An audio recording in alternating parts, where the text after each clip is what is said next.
灣區生活盡在好房。Hello， 大家好，我係倫啊。哇，睇下依家嚟到邊度？係嚟到呢個千萬博主介紹嘅麥家莊啦。咁咧呢度係食最出名係食呢個桑拿雞啊。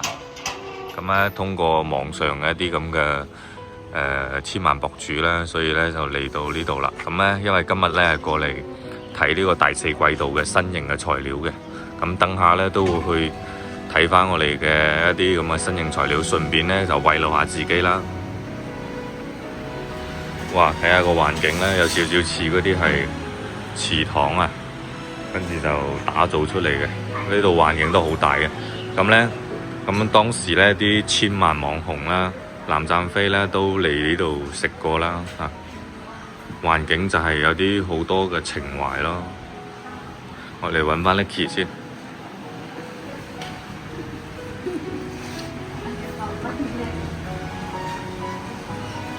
哇！呢度都好大嚇，好多位，而且咧仲有好多海鮮。Hello Nicky， 可以食得未啊？我哋就點咗有個桑拿雞喎，呢個桑拿雞，然之後咧就點咗啲貝殼啦，仲有啲魚肉。睇下仲有啲咩好食嘅先。咁呢度咧都係有啲海鮮嘅。啲海鮮嘅品種咧都係好多啊，不過咧佢出名嘅話都係啲筍殼啊、鯽魚啊，一條大概係2斤零啦，咁咧性價比都係還 OK 嘅。佢仲有呢個蝦啦、羅氏蝦啦、筍殼啦，咁跟住咧連大閘蟹都有喎，哇，多樣多用。不過呢度咧主角都係食呢個蒸菜為主啊！其實下邊都已經係攞咗好多啦。咁呢個係咩瓜啊？佛手瓜，試下先啊！呢個靈魂嘅醬料啊，好食得辣喎！呢期試下先咯，試下個佛手瓜係咩味道？因為佢咧。我哋好似都未係手機先食，手機先食，試下先。呢個係好似唔係1點紅咯。呢個唔係1點紅，1點紅賣晒啦。啊，呢個咩爆嚟啊？不過呢個瓜咧應該係好特別嘅。哇！呢個蒸氣。咁咧仲記唔記得藍湛飛佢食過咧？話好吃到抽耳光啊！OK， 開食啦，得意。你咪搞咁多辣椒俾我食。你唔係中意食辣咩？好香係。係啊。呢種食法同我哋傳統唔同咯，就係攞呢個應該係荷葉咯。係啦，荷葉包。我啱先以為個瓜熟咗咧，其實個瓜咧都仲要係蒸多2輪嘅，依家都有啲硬。不過咧啲貝類咧俾阿 Nicky 嚼晒啦。好食。係啦，我先同大家試下先。呢個好似係叫必點嘅項目之一喎。係啊。其實呢個好多地方喺廣東其實都有得食啦，呢個地方，但係咧喺呢度咧就做咗有成好多年嘅歷史啦。因為我睇到嗰個，即係而家佢呢棟成棟嘅建築咧，有好多嗰度點講咧，好古時嘅嗰啲韻味。係啊，好似江門嗰啲樓。係啊，老祠堂咯。今日週一咧就冇咩人啦，平時週6日咧係好多人嘅。環境都比較適合食呢啲地道菜嘅。係啊，等下我整翻個桑拿雞先。咁桑拿雞啊嘛。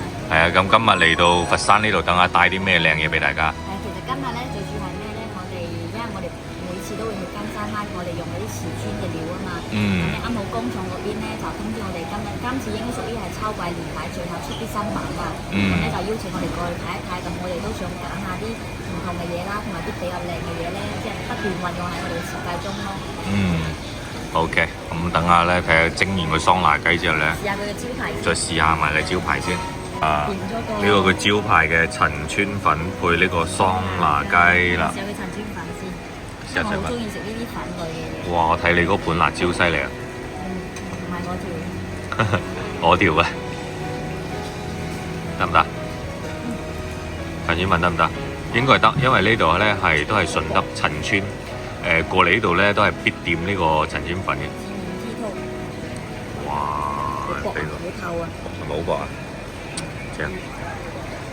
你再試埋個雞啦，佢呢個招牌菜就係呢一道桑拿雞，呢個係我哋點咗個比較腍嘅，佢有2種雞型嘅。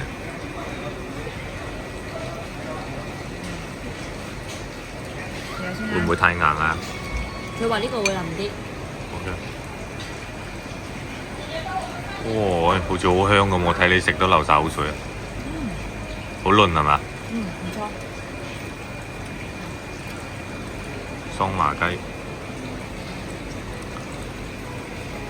甜。係啊，食到我哋咩味啊？好飽。係啊。嗱，咁我啱先冇點咁多啦，嗱有桑拿雞啦，有魚啦，有陳村粉啦，有貝類啦，有瓜啦，咁樣打包翻去你啲晚飯都有。最後一波人走，我哋。咁我哋依家咧就去呢一個港間嗰度咧睇下呢個大四季度嘅新鮮材料。其實咧我哋都好期待咧，就希望呢啲材料咧可以用到喺我哋嘅工地上面。Nicky啊，你覺得呢個桑拿雞咧話效比較粗嚟講咧，咁同我自己屋企養嘅有咩區別啊？梗一定係你屋企嗰啲係天花板㗎啦，唔使講啦。係咪試咗天花板之後咧？如果係話大家咧嚟到呢個喺順德度唔知有咩好食咧，可以過嚟試下呢個桑拿醬，我覺得咧係有特色嘅，味道都係 OK 嘅。咁如果係大家嚟到順德咧，不妨嚟到試一試下，係冇收廣告費㗎。咁我哋而家let's go啦。